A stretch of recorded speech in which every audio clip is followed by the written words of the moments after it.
Bwana harusi ni Yesu, mfalme ni Yesu.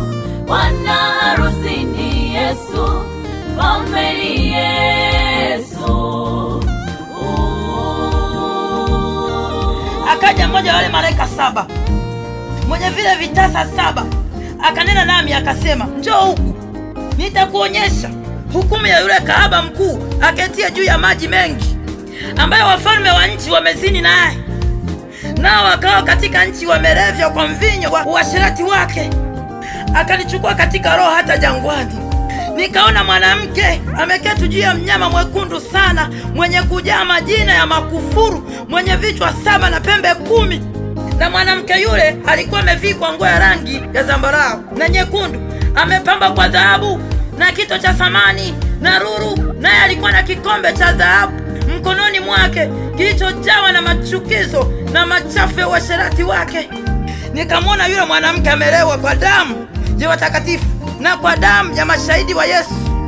Nami nalipomwona nikastajabu ajabu kuu. Na yule malaika akaniambia, kwani kustajabu? Nitakwambia siri ya mwanamke huyo na ya mnyama huyo amchukuaye, mwenye vile vichwa 7 na zile pembe 10. Yule mnyama aliyemwona alikuweko, naye hayuko, naye yu tayari kupanda kutoka kuzimu na kwenda kwenye uharibifu. Bwana harusi ni Yesu, mfalme ni Yesu. Bwana harusi ni Yesu, mfalme ni Yesu.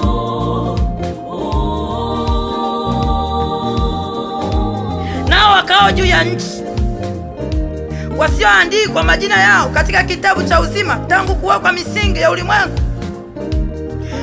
watastaajabu wamwonapo yule mnyama, ya kwamba alikuwako, naye hayuko, naye alikuwako. Hapo ndiko penye akili za hekima. Vile vichwa 7 ni milima 7 anayokalia mwanamke huyo, navyo ni wafalme 7. 5 wamekwisha kuanguka, na mmoja yupo na mwingine hajaja, naye atakapokuja imempasa kukaa muda mchache. Na yule mnyama aliyekuwako naye hayuko, yeye ndiye wa 4, naye ni mfano wa wale 7, naye enenda kwenye uharibifu.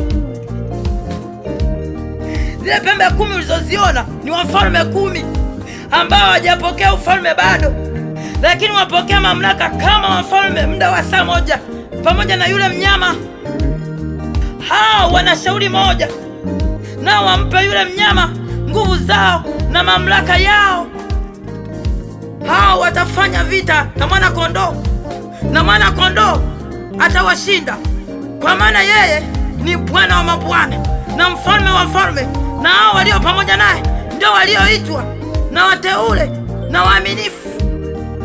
Kisha akaniambia, yale maji uliyoyaona hapo aketipo yule kahaba ni jamaa na makutano na mataifa na lugha. Na zile pembe 10 ulizoziona na huyo mnyama, hao watamchukia yule kahaba, nao watamfanya kuwa mkiwa na uchi. Watamla nyama yake, watamteketeza kabisa kwa moto, maana Mungu ametia mioyoni mwao kufanya shauri lake na kufanya shauri moja, na kumpa yule mnyama ufalme wao, hata maneno ya Mungu yatimizwe. Na yule mwanamke uliyemwona ni mji mkubwa wenye ufalme juu ya wafalme wa nchi. Bwana harusi ni Yesu, mfalme ni Yesu. Bwana harusi ni Yesu, mfalme ni Yesu.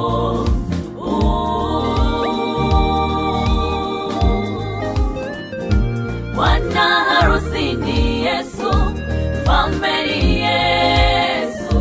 Bwana harusi ni Yesu, mfalme ni Yesu.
hata alipofungua muhuri wa 7. Kukawa kimya mbinguni kama muda wa nusu saa. Nami nikaona wale malaika 7 wasimamao mbele za Mungu, nao wakapewa baragumu 7. Na malaika mwingine akaja akasimama mbele ya madhabahu mwenye chetezo cha dhahabu, akapewa uvumba ili autie pamoja na maombi ya watakatifu wote juu ya madhabahu ya dhahabu. Na moshi wa ule uvumba ukapanda mbele za Mungu pamoja na maombi ya watakatifu. Na huyo malaika akakitwaa kile chetezo, akakijaza moto wa madhabahu, akautupa juu ya nchi. Kukawa na radi, sauti na umeme na tetemeko la nchi. Na wale malaika 7 wenye baragumu 7 wakajifanya tayari ili wazipige. Malaika wa kwanza akapiga baragumu, kukawa mvua ya mawe na moto vilivyotangamana na damu vikatupwa juu ya nchi. Theluthi ya nchi ikateketea, na theluthi ya miti ikateketea, na majani mabichi yote yakateketea.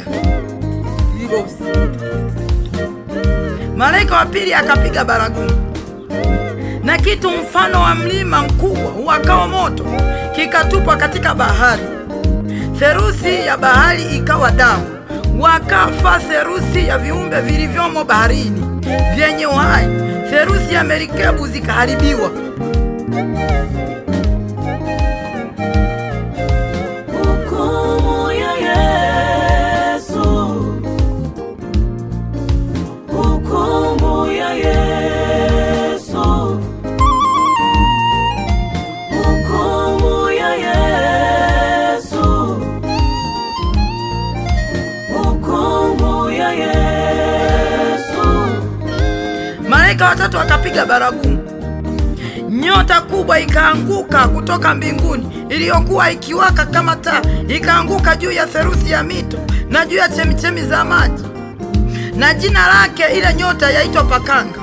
Theluthi ya maji ikawa pakanga, na wanadamu wengi wakafa kwa maji hayo, kwa kuwa yalitiwa uchungu. Malaika wanne akapiga baragumu, theluthi ya jua ikapigwa, na theluthi ya mwezi na theluthi ya nyota, ili kwamba ile theluthi itiwe giza, mchana usiangaze theluthi yake, wala usiku vivyo hivyo. Kisha nikasikia tai mmoja akiruka katikati ya mbingu akisema kwa sauti kuu, ole, ole, ole wao wakao juu ya nchi, kwa sababu ya sauti zilizosaza za baragumu za malaika watatu walio tayari kupiga. Malaika watano akapiga baragumu. Nikaona nyota iliyotoka mbinguni imeanguka juu ya nchi, naye akapewa ufunguo wa shimo la kuzimu. Akalifungua shimo la kuzimu, moshi ukapanda kutoka mle shimoni kama moshi wa tanuru kubwa. Jua na anga vikatiwa giza kwa sababu ya ule moshi wa shimoni. Nzige wakatoka katika ule moshi wakaenda juu ya nchi, wakapewa nguvu kama nguvu za walio nayo nge wa nchi. Wakaambiwa wasiazuru majani ya nchi, wala kitu chochote kilicho kibichi, wala mti wowote, ila wale watu wasio na muhuri wa Mungu katika vipaji vya nyuso zao. Wakapewa amri kwamba wasiwaue, bali wawatese miezi 5. Na maumivu yao yalikuwa kama kuumwa na nge haumapo mwanadamu. Na siku zile wanadamu watatafuta mauti, wala hawataiona kamwe, nao watatamani kufa, nayo mauti itawakimbia. Hukumu ya Yesu, hukumu ya Yesu, hukumu ya Yesu. Malaika wa 6 akapiga baragumu. Nikasikia sauti moja iliyotoka katika zile pembe za madhabahu ya dhahabu iliyo mbele za Mungu, ikimwambia yule malaika wa 6 aliyekuwa na baragumu, wafungue nao malaika 4 waliofungwa kwenye mto mkubwa Frati. Wale malaika 4 wakafunguliwa, waliokuwa wamewekwa tayari kwa ile saa na siku na mwezi na mwaka, ili kwamba waue theluthi ya wanadamu. Na hesabu ya majeshi ya wapanda farasi ilikuwa 20,000 mara 10,000. Nilisikia hesabu yao. Kisha nikaona malaika mwingine mwenye nguvu akishuka kutoka mbinguni, amevikwa wingu na upinde mvua juu ya kichwa chake, na uso wake ulikuwa kama jua, na miguu yake kama nguzo za moto. Na katika mkono wake alikuwa na kitabu kidogo kimefunguliwa.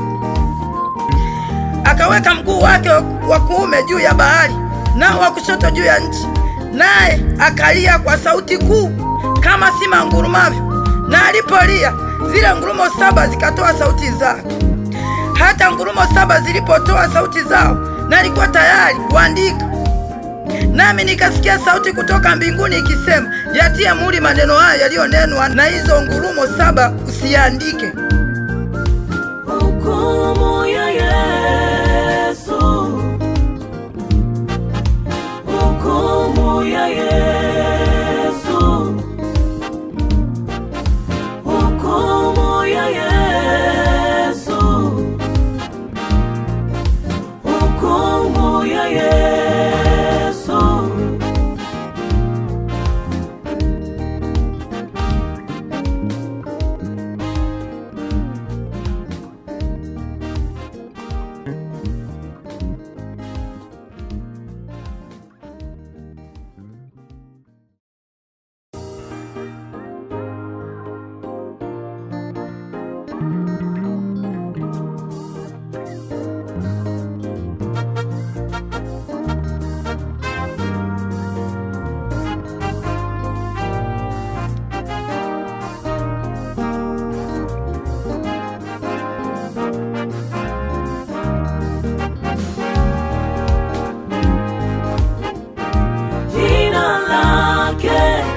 Litukuzwe yeye, jina lake.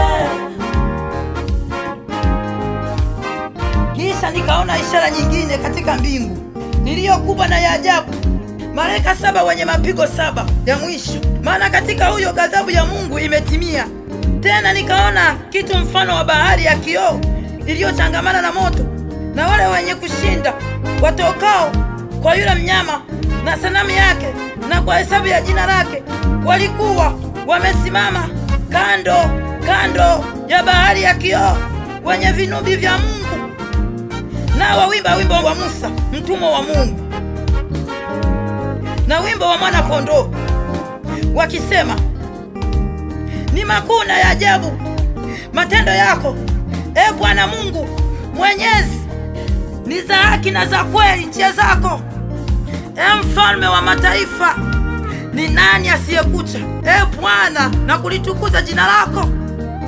Kwa kuwa wewe peke yako mtakatifu. Kwa maana mataifa yote watakuja na kusujudi mbele zako, kwa kuwa matendo yako ya haki yamekwisha kufunuliwa. Na baada ya hayo nikaona, na hekalu la hema ya ushuhuda mbinguni lilifunguliwa, na wale malaika 7 wakatoka katika hekalu, wenye mapigo 7, wamevikwa mavazi ya kitani safi ya kung'aa, wamefungwa vifuani mwao mishipi ya dhahabu. Na mmoja wa wale wenye uhai 4 akawapa wale malaika 7 vitasa 7 vya dhahabu, vimejaa ghadhabu ya Mungu aliye hai hata milele na milele, kwenye utukufu wa Mungu na uweza wake. Wala hapakuwa na mtu aliyeweza kuingia ndani ya hekalu hata itimizwe mapigo 7 ya wale malaika 7. Jina lake na litukuzwe yeye, jina lake. Nikasikia sauti kuu kutoka hekaluni ikiwaambia wale malaika 7, enendeni mkavimimine vile vitasa 7 vya ghadhabu ya Mungu juu ya nchi.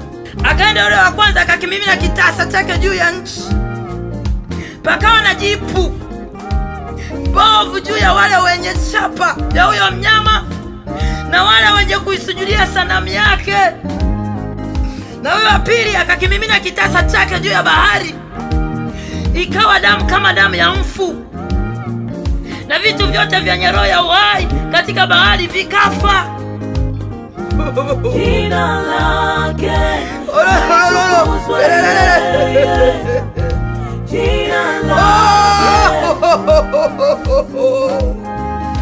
na huyo watatu akakimimina kitasa chake juu ya mito na chemichemi za maji, zikawa damu.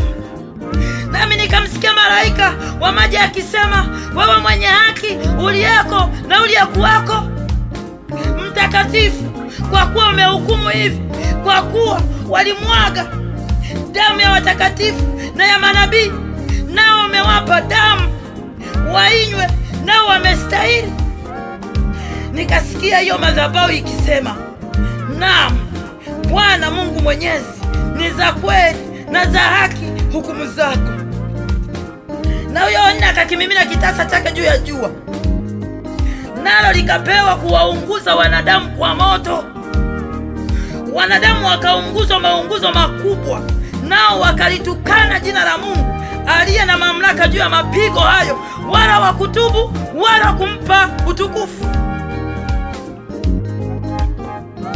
Jina lake na litukuzwe yeye, jina lake. Na huyo watano akakimimina kitasa chake juu ya kiti cha enzi cha yule mnyama. Ufalme wake ukatiwa giza, wakatafuna ndimi zao kwa sababu ya maumivu, wakamtukana Mungu wa mbingu kwa sababu ya maumivu yao na kwa sababu ya majipu yao, wala wakuyatubia matendo yao. Na huyo wa sita akakimimina kitasa chake juu ya mto ule mkubwa Frati, maji yake yakakauka, ili njia itengenezwe kwa wafalme watoka katika mawio ya jua. Nikaona roho tatu za uchafu zilizofanana na vyura zikitoka katika kinywa cha lile joka na katika kinywa cha yule mnyama na katika kinywa cha yule nabii wa uongo. Na hizo ndizo roho za mashetani zifanyazo ishara zitokazo na kuwaendea wafalme wa ulimwengu wote, kuwakusanya kwa vita ya siku ile kuu ya Mungu Mwenyezi.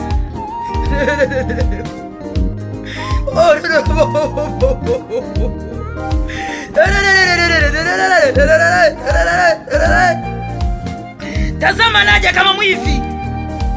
Heri akeshaye na kuyatunza mavazi yake, asiende uchi hata wakaiona aibu yake.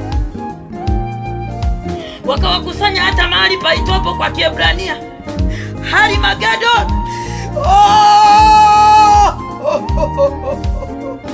Na huyo wa saba akakimimina kitasa chake juu ya anga.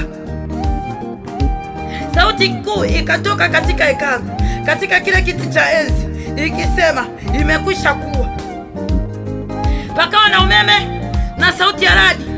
Palikuwa na tetemeko la nchi kubwa, ambalo tangu wanadamu kuwako juu ya nchi hapakuwa na namna ile jinsi ilivyokuwa kubwa tetemeko hilo. Na mji ule mkuu ukagawanyika mafungu matatu, na miji mtakatifu kaanguka. Babeli ule mkuu ukakumbukwa mbele za Mungu, kupewa kikombe cha mvinyo wa ghadhabu ya hasira yake. Kila kisiwa kikakimbia, wala mlima haukuonekana tena.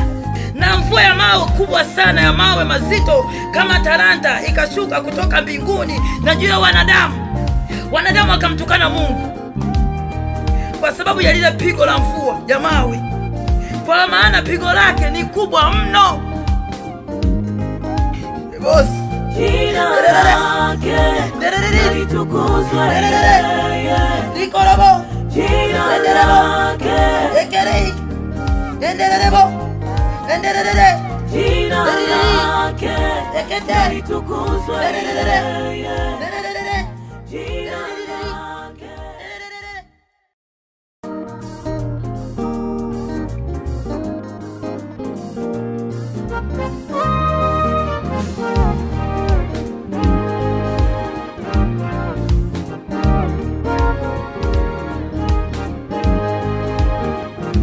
Kanisa, tubuni mkareje kwa Yesu. Kanisa, tubuni mkareje kwa Yesu. Na kwa malaika wa kanisa lililoko Sardi andika, haya ndiyo anenaye yeye aliye na hizi roho saba za Mungu na zile nyota saba. Najua matendo yako, ya kuwa una jina la kuwa hai, nao umekufa. Huo mwenye kukesha, ukayaimarishe mambo yaliyosalia yanayotaka kufa, maana sikuona matendo yako kuwa yametimilika mbele za Mungu wangu. Basi kumbuka jinsi ulivyopokea, jinsi ulivyosikia, yashike hayo na kutubu. walakini usipokesha nitakuja kama mwivi, wala utalijua saa nitakayokuja kwako. Lakini unayo majina machache katika sari, watu wasioatia mavazi yao uchafu, nao watakwenda pamoja nami hali wamevaa mavazi meupe, kwa kuwa wamestahili. Yeye ashindaye atavikwa hiyo mavazi meupe, wala sitalifuta kamwe jina lake katika kitabu cha uzima, nami nitalikiri jina lake mbele za Baba yangu na mbele za malaika zake. Yeye aliye na sikio na alisikie neno hili ambalo Roho ayaambia makanisa. Kanisa, tubuni, mkareje kwa Yesu. Kanisa, tubuni, mkareje kwa Yesu. Na kwa malaika wa kanisa lioko Filadelfia andika, haya ndiyo anenaye yeye aliye mtakatifu, aliye wa kweli, aliye na ufunguo wa Daudi, yeye mwenye kufungua wala hapana afungaye, naye afunga wala hapana afunguaye. Nayajua matendo yako. Tazama, nimekupa mlango uliofunguliwa mbele yako, ambao hapana awezaye kufunga. Kwa kuwa unazo nguvu kidogo, nao umelitukuza neno langu, wala ukulikana jina langu. Tazama, tunakupa walio wa sinagogi la Shetani, wasemao kwamba ni Wayahudi, nao sio, bali wasemao uongo. Tazama, nitafanya waje kusujudu mbele ya miguu yako, na kujua ya kuwa nimekupenda, kwa kuwa umelishika neno la subira yangu. Mimi nami nitakulinda utoke katika saa ya kuharibiwa iliyo tayari kuujilia ulimwengu wote. Wajaribu wakao juu ya nchi. Naja upesi, shika sana ulicho nacho, asije mtu akatua taji yako. Yeye ashindaye nitamfanya kuwa nguzo katika hekalu la Mungu wangu, wala hatatoka humo tena kabisa. Nami nitaandika juu yake jina la Mungu wangu na jina la mji wa Mungu wangu, huo Yerusalemu mpya ushukao kutoka mbinguni kwa Mungu wangu, na jina la mwenyewe. Yeye aliye na sikio na alisikie neno hili ambalo Roho ayaambia makanisa. Kanisa, tubuni, mkareje kwa Yesu. Kanisa, tubuni, mkareje kwa Yesu. Na kwa malaika wa kanisa lililoko Laodikia andika, haya ndiyo anenaye yeye aliye amina, shahidi aliye mwaminifu na wa kweli, mwanzo wa kuumba kwa Mungu. Na yajua matendo yako ya kuwa huu baridi wala huu moto. Itakuwa heri kama ungekuwa baridi au moto. Basi kwa sababu una uvuguvugu, wala huu baridi wala moto, nitakutapika utoke katika kinywa changu. Kwa kuwa wasema mimi ni tajiri, nimejitajirisha, wala sina haja ya kitu, nawe hujui ya kuwa wewe umnyonge na mwenye mashaka na maskini na kipofu na uchi.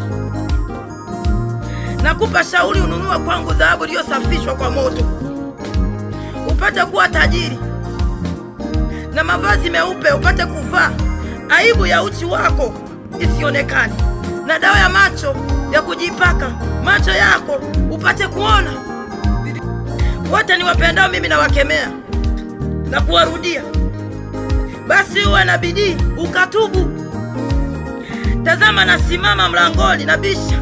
Mtu akisikia sauti yangu na kufungua mlango, nitaingia kwake, nami nitakula pamoja naye na yeye pamoja nami.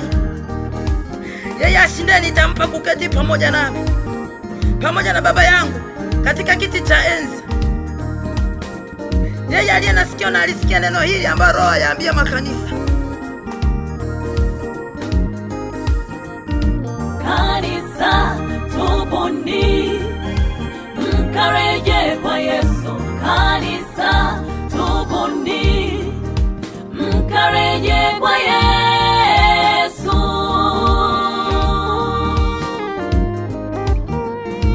Kanisa, tubuni, mkareje kwa Yesu. Kanisa, tubuni, mkareje kwa Yesu.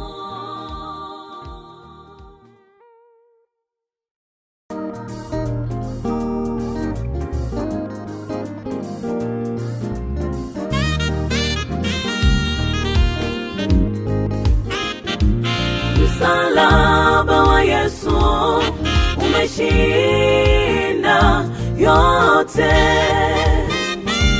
Kwa malaika wa kanisa lililoko Efeso andika, haya ndiyo anenayo yeye azishikayo hizo nyota 7 katika mkono wake wa kuume, yeye aendaye katikati ya vile vinara 7 vya dhahabu, na yajua matendo yako na taabu yako na subira yako, na ya kuwa huwezi kuchukuliana na watu wabaya, tena umewajaribu wale wajiitao mitume, nao sio, ukawaona kuwa waongo. Tena ulikuwa na subira na kuvumilia kwa ajili ya jina langu, wala hukuchoka. Lakini nina neno juu yako, ya kwamba umeuacha upendo wako wa kwanza. Basi kumbuka ni wapi ulikoanguka, ukatubu, ukayafanya matendo ya kwanza. Lakini usipofanya hivyo, naja kwako, nami nitakiondoa kinara chako katika mahali pake, usipotubu. Lakini unalo neno hili, kwamba wayachukia matendo ya Wanikolai, ambayo na mimi nayachukia. Yeye aliye na sikio na asikie neno hili ambalo Roho ayaambia makanisa. Yeye ashindaye nitampa kula matunda ya mti wa uzima ulio katika bustani ya Mungu. Msalaba wa Yesu umeshinda yote. Na kwa malaika wa kanisa lililoko Simna andika, haya ndiyo anenayo yeye aliye wa kwanza na wa mwisho, aliyekuwa amekufa kisha akawa hai. Najua dhiki yako na umasikini wako, lakini utajiri. Najua matukano hao wasemao ya kuwa ni Wayahudi, nao sio, bali ni sinagogi la Shetani. Usiogope mambo yatakayokupata.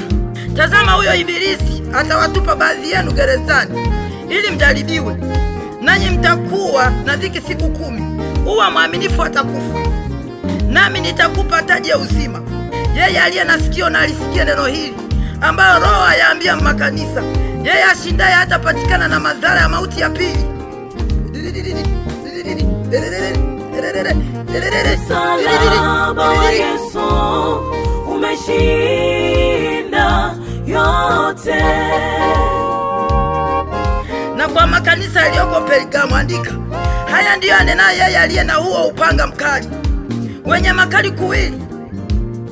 Na pajua ukapo ndipo penye kiti cha enzi cha Shetani, nao walishika sana jina langu, wala hukuikana imani yangu, hata kama siku ya Antipa shahidi wangu mwaminifu wangu, aliyeuawa kati yenu, hapa akaapo Shetani. Lakini ninayo maneno machache juu yako, kwa kuwa unao huko watu washikao mafundisho ya Balaamu, yeye aliyowafundisha Balaki atie ukwazo mbele ya Waisraeli, kwamba wavile vitu vilivyotolewa sadaka kwa sanamu na kuzini. Msalaba wa Yesu umeshinda yote.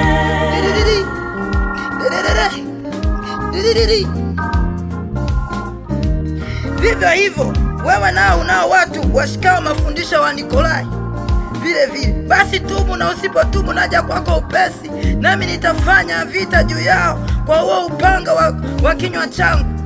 Yeye aliye na sikio na alisikie neno hili ambalo Roho ayaambia makanisa.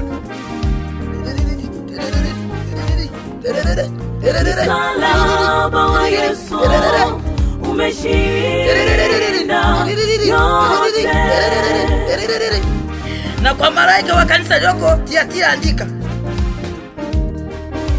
haya ndiyo anenayo mwana wa Mungu, yeye aliye na macho yake kama mwali wa moto, na miguu yake mfano wa shaba iliyosuguliwa sana. Najua matendo yako na upendo wako na imani na huduma na subira yako, tena kwamba matendo yako ya mwisho yamezidi yale ya kwanza.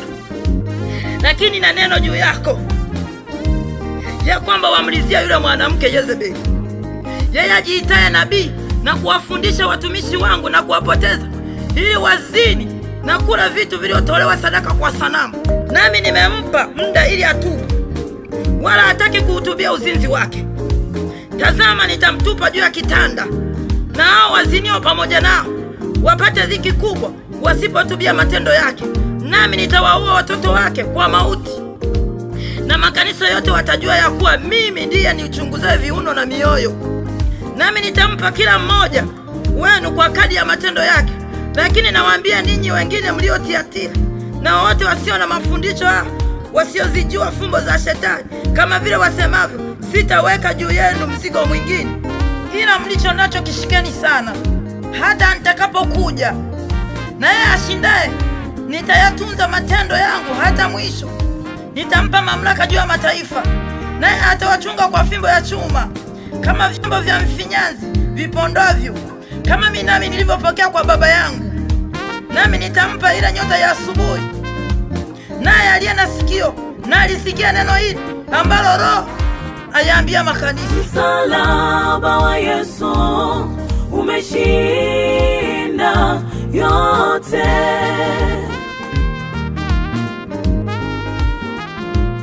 Msalaba wa Yesu umeshinda yote.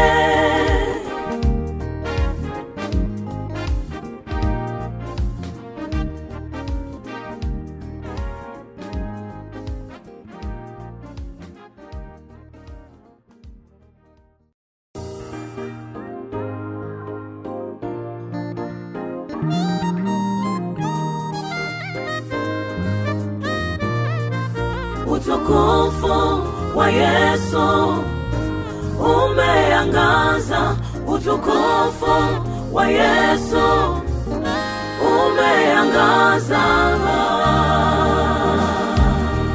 Baada ya hayo, naliona malaika mwingine akishuka kutoka mbinguni, mwenye mamlaka kuu, na nchi ikaangazwa kwa utukufu wake. Akalia kwa sauti kuu akisema, umeanguka, umeanguka Babeli ule mkuu, umekuwa maskani ya mashetani na ngome ya kila roho mchafu na ngome ya kila ndege mchafu mwenye kuchukiza, kwa kuwa mataifa yote wamekunywa mvinyo wa ghadhabu ya uasherati wake, na wafalme wa nchi wamezini naye, na wafanyabiashara wa nchi wamepata mali kwa nguvu za kiburi chake. Kisha nikasikia sauti nyingine kutoka mbinguni ikisema, tokeni kwake enyi watu wangu, msishiriki dhambi zake, wala msipokee mapigo yake, kwa maana dhambi zake zimefika hata mbinguni, na Mungu amekumbuka maovu yake. Mlipeni kama yeye alivyolipa, mkamlipe mara mbili kwa kadiri ya matendo yake. Katika kikombe kile alichokichanganyisha, mchanganyisheni maradufu kwa kadiri alivyojitukuza na kufanya anasa. Mpeni maumivu na huzuni kadiri hiyo hiyo, kwa kuwa usema moyoni mwake, nimeketi malkia, wala si mjane, wala sitaona huzuni kamwe. Kwa sababu hiyo mapigo yake yatakuja katika siku moja, mauti, huzuni, njaa, naye atateketezwa kabisa kwa moto, kwa maana Bwana Mungu aliyehukumu ni mwenye nguvu. Na hao wafalme wa nchi waliozini naye na kufanya anasa pamoja naye watalia na kumwombolezea, wauonapo moshi wa kuugua kwake, wakisimama mbali kwa hofu ya maumivu yake, wakisema, ole, ole mji ule ulio mkubwa, Babeli, mji ule ulio na nguvu, kwa kuwa katika saa moja hukumu yako imekuja. Nao wafanyabiashara wa nchi walia na kumwombolezea, kwa sababu hapana mtu anununaye bidhaa yake tena, bidhaa ya dhahabu, fedha, kito chenye thamani, ruru, kitani nzuri, na nguo ya rangi ya zambarau, hariri, nguo nyekundu, na kila mti wa udi, na kila chombo cha pembe, na kila chombo cha mti wa thamani nyingi, na cha shaba, na cha chuma, na cha malimali, na mdarasini, na iriki, na uvumba, na malihamu, na ubani, na mvinyo, na mafuta, na mzaituni, na unga mzuri, na ngano, na ng'ombe, na kondoo, na farasi, na magari, na miili ya roho ya wanadamu, matunda aliyotamaniwa na roho yako yamekuondokea, na vitu vyote vilivyo laini na vitu vya fahari vimekupotea, wala watu hawataviona tena kamwe. Utukufu wa Yesu umeangaza, utukufu wa Yesu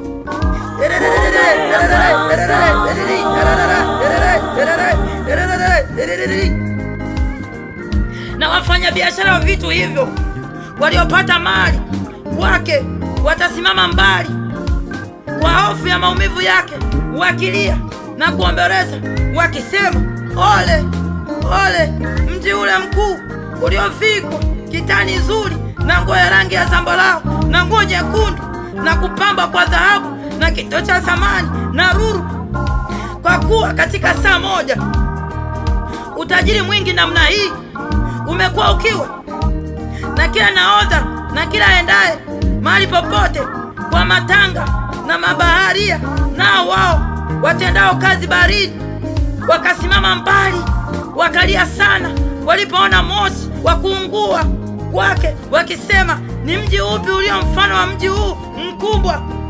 Wakatupa mavumbi juu ya vichwa vyao, wakalia wakitokwa na machozi na kuomboleza wakisema, ole, ole mji ule mkubwa ambao ndani yake wote wenye merikebu baharini walipata mali kwa utajiri wake, kwa kuwa katika saa moja umekuwa ukiwa. Furahini juu yake, enyi mbingu, nanyi watakatifu na mitume na manabii, kwa maana Mungu amehukumu hukumu yenu juu yake. Na malaika mmoja mwenye nguvu akainua jiwe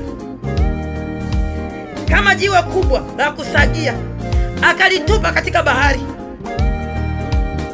akisema, kama hivi kwa nguvu nyingi utatupwa Babeli, mji ule mkubwa, mji ule mkuu, wala hakutaonekana tena kabisa, wala sauti ya wapiga vinanda, wala wapiga zomari na wapiga filimbi na wapiga baragumu haitasikiwa ndani yake tena kabisa, wala fundi awe yoyote wa kazi yoyote hataonekana ndani yako tena kabisa, wala sauti ya jiwe la kusagia haitasikiwa ndani yako tena kabisa, wala nuru ya taa haitamulika ndani yako tena kabisa, wala sauti ya bwana harusi na bibi harusi haitasikiwa ndani yako tena kabisa.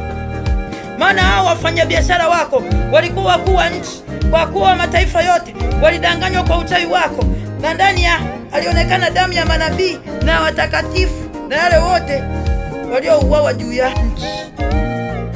Utukufu wa Yesu umeangaza, utukufu wa Yesu umeangaza.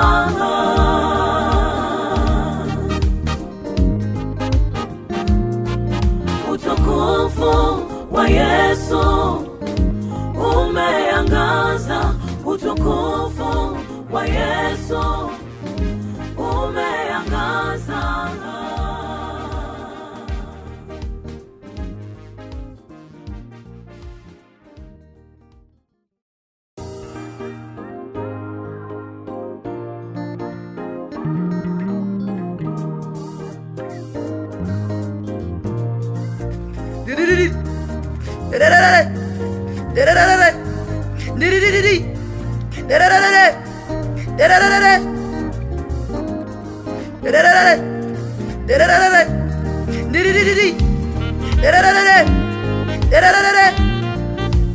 Mtakatifu ni Yesu, mtakatifu ni Yesu, mtakatifu ni Yesu, mtakatifu ni Yesu Bwana.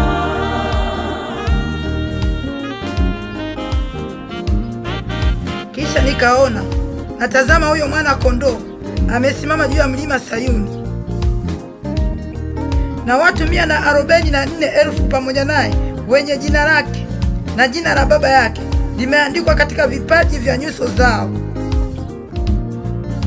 Nami nikasikia sauti kutoka mbinguni kama sauti ya maji mengi na kama sauti ya radi kuu, na hiyo sauti niliyoisikia ilikuwa kama sauti ya wapiga vinubi wakivipiga vinubi vyao na kuimba wimbo mpya mbele za kile kiti cha enzi na mbele za wale wenye uhai wanne na wale wazee, wala hakuna mtu aliyeweza kujifunza wimbo ule ila wale 144,000 walionunuliwa katika nchi. Hao ndio wasiotiwa unajisi pamoja na wanawake, kwa maana ni bikira. Hao ndio wafuatao mwana kondoo kila aendako. Hao wamenunuliwa katika wanadamu malimbuko kwa Mungu na kwa mwana kondoo, na katika vinywa vyao haukuonekana uongo, maana hawana mawaa. Kisha nikaona malaika mwingine akiruka katikati ya mbingu, mwenye injili ya milele, awahubirio hao wakao juu ya nchi, na kila taifa na kabila na lugha na jamaa. Akasema kwa sauti kuu, mcheni Mungu na kumtukuza, kwa maana saa ya hukumu yake imekuja. Msujudieni yeye aliyezifanya mbingu na nchi na bahari na chemichemi za maji. Kisha mwingine malaika wa pili akafuata akisema, umeanguka, umeanguka Babeli, mji ule ulio mkubwa, maana ndio uliowanywesha mataifa yote mvinyo wa ghadhabu ya uasherati wake. Mtakatifu ni Yesu, mtakatifu ni Yesu, mtakatifu ni Yesu, mtakatifu ni Yesu Bwana. Na mwingine malaika wa tatu akafuata akisema kwa sauti kuu, mtu yeyote akimsujudia huyo mnyama na sanamu yake na kuipokea chapa katika kipaji cha uso wake au katika mkono wake, yeye naye atakunywa katika mvinyo ya ghadhabu ya Mungu iliyotengenezwa pasipo kuchanganywa na maji katika kikombe cha hasira yake, naye atateswa kwa moto na kiberiti mbele ya malaika watakatifu na mbele za mwana kondoo. Na moshi wa maumivu yao hupanda juu hata milele na milele, wala hawana raha mchana wala usiku, hao wamsujudia huyo mnyama na sanamu yake, na kila aipokeaye chapa ya jina lake. Hapo ndipo penye subira ya watakatifu, hao wazishikao amri za Mungu na imani ya Yesu. Mtakatifu ni Yesu, mtakatifu ni Yesu, mtakatifu ni Yesu, mtakatifu ni Yesu Bwana. Nikasikia sauti kutoka mbinguni ikisema, andika, heri wafu wafao katika Bwana tangu sasa. Naam, asema roho wapate kupumzika baada ya tabu zao, kwa kuwa matendo yao yafuatana nao. Kisha nikaona na tazama wingu jeupe, na juu ya wingu hilo ameketi mmoja mfano wa mwanadamu, mwenye taji ya dhahabu juu ya kichwa chake, na katika mkono wake mundu mkali. Na malaika mwingine akatoka katika hekalu akimlilia kwa sauti kuu yeye aliyekuwa ameketi juu ya lile wingu, tia mundu wako ukavune, kwa kuwa saa ya kuvuna imekuja, kwa kuwa mavuno ya nchi yamekomaa. Na yeye aliyeketi juu ya wingu akautupa mundu wake juu ya nchi, nchi ikavunwa. Kisha malaika mwingine akatoka katika lile hekalu lililo mbinguni, yeye na ana mundu mkali. Na malaika mwingine akatoka katika ile madhabahu, yule mwenye mamlaka juu ya moto, naye akamlilia kwa sauti kuu yule mwenye mundu ule mkali akisema, tia mundu wako mkali ukachume vichara vya mzabibu wa nchi, maana zabibu zake zimeiva sana. Malaika yule akatupa mundu wake katika nchi, akauchuma mzabibu wa nchi, akazitupa zabibu za shinikizo hilo kubwa la ghadhabu ya Mungu. Shinikizo lile likakanyagwa nje ya mji, damu ikatoka katika shinikizo mpaka kwenye hatamu ya farasi, kama mwendo wa maili 200. Mtakatifu ni Yesu, mtakatifu ni Yesu, mtakatifu ni Yesu, mtakatifu ni Yesu Bwana.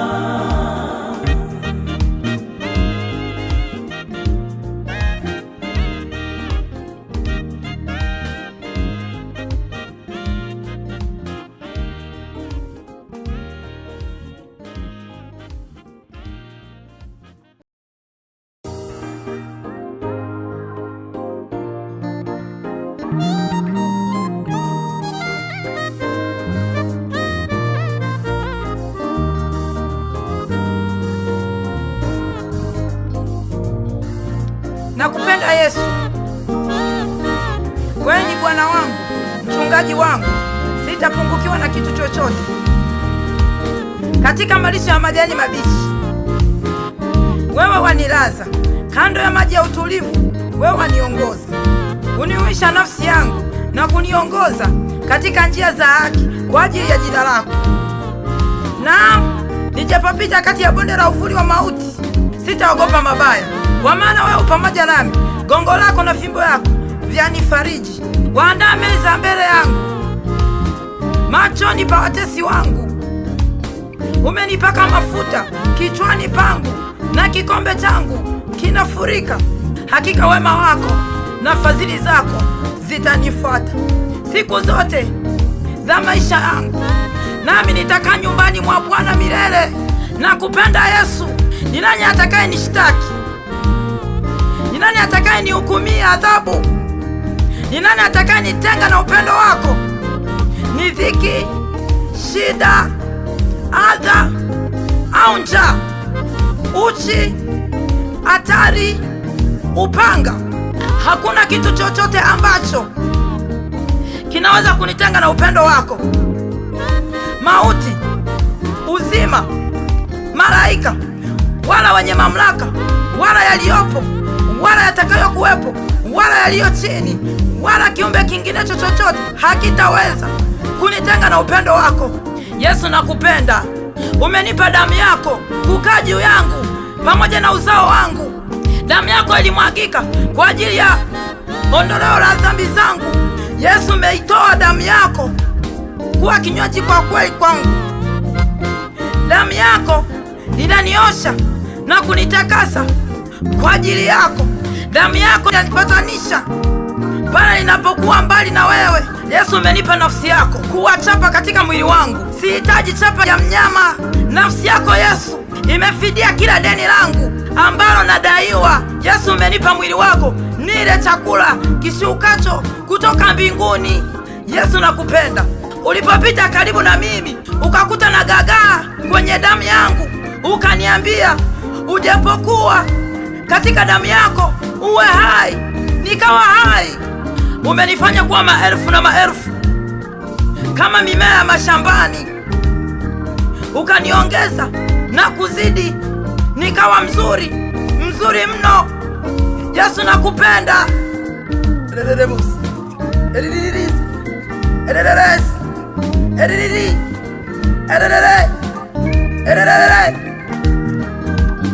Waliponilaani, Yesu ulienda msalabani ukachukua laana zangu zote. Maana imeandikwa, amelaaniwa mtu yoyote angikwaye kwenye mti. Maana ulikuwa mbele yake kama mche mwororo na kama mzizi katika nchi kavu. Wewe huna umbo wala uzuri, ulidharauliwa na kukataliwa na watu, mtu wa huzuni nyingi, ajuaye sikitiko, na kama mtu ambaye watu umficha nyuso zao. Ulidharauliwa wala hukuhesabiwa kuwa kitu chochote.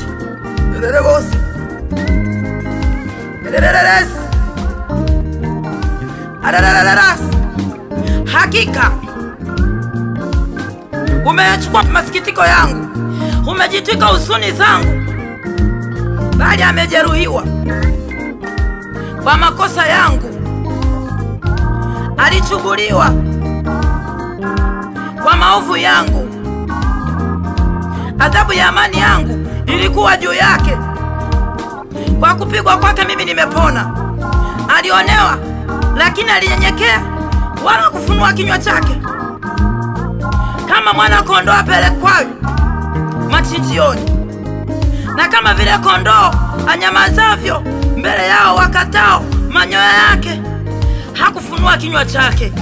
Kwa kuonewa na kwa kuhukumiwa aliondolewa, na maisha yake ni nani atakayeisimulia? Maana amekataliwa mbali na nchi ya walio hai.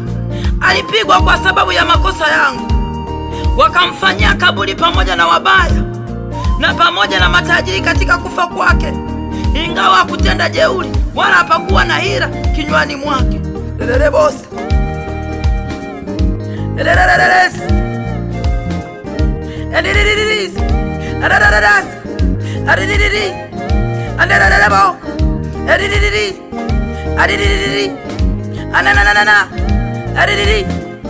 nakupenda Yesu. Adidididi, adidididi, adidididi, wewe ni mpenzi wangu. Dadadadada, adidididi, adidididi, adidididi, adidididi, anananana, orororo, adidididi, adidididi, adidididi, adidididi, hakuna mpenzi mwingine. Yesu ni mpenzi mwaminifu.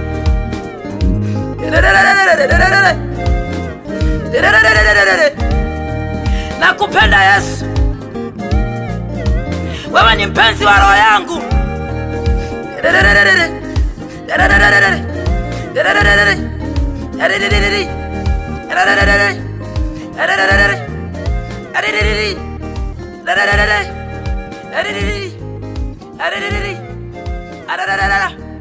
adidididi, adidididi, adidididi.